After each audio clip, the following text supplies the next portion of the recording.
ராஜஸ்தானுக்கு எதிரான போட்டியில் ஹைதராபாத் அணி 286 ரன்களை குவித்திருக்கிறது. அதனை முக்கிய செய்தியாக பார்க்கிறோம். நடப்பு ஐபிஎல் தொடரில் முதல் சதத்தை விளாசியிருக்கிறார் இஷான் கிஷன்.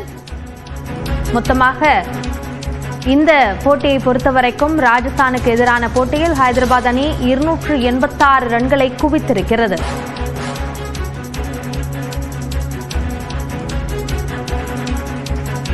பதினெட்டாவது ஐபிஎல் தொடரில் முதல் சதத்தை இஷான் கிஷன் பதிவு செய்திருக்கிறார். தற்போது 106 ரன்களை அவர் குவித்திருக்கிறார். 45 பந்துகளில் 10 பவுண்டரிகள் 6 சிக்சர்களுடன் முதல் சதத்தை விளாசியிருக்கிறார் இஷான் கிஷன். 106 ரன்களை குவித்த இஷான் கிஷன் தற்போது வரை ஆட்டம் இழக்காமல் இருக்கிறார்.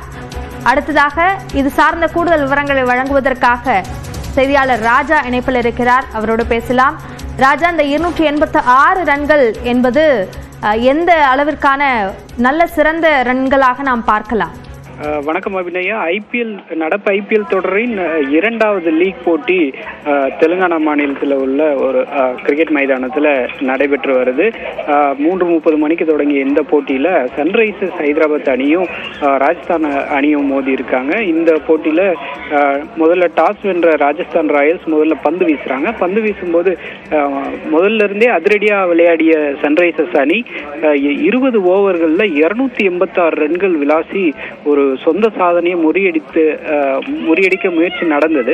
287 ரன்கள் ஐபிஎல் வரலாற்றிலேயே 287 ரன்கள் எடுத்ததுதான் ஒரு மிகப்பெரிய வரலாறாக இருக்கிறது. அதை முறியடிப்பார்கள் என்று ரசிகர்கள் காத்திருந்த நேரத்தில் அதைவிட ஒரு ரன் குறைவாக, அதாவது இரண்டாவது அதிகபட்ச ஸ்கோராக 286 ரன்களை அந்த அணி குவித்திருக்கிறது.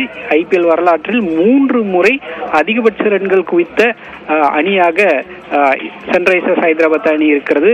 ஏற்கனவே 287 கடந்த ஆண்டு 287 அடித்ததே மிகப்பெரிய சாதனையாக இருந்தது. அதை விட ஒரு ரன் மட்டுமே இன்றைய போட்டியில் கம்மியாக அடித்திருக்கிறார்கள்.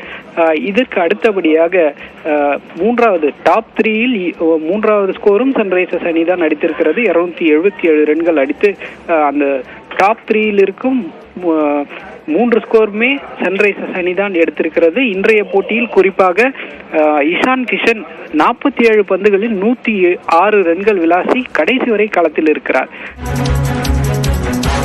விரிவான விவரங்களுக்கு நன்றி ராஜா.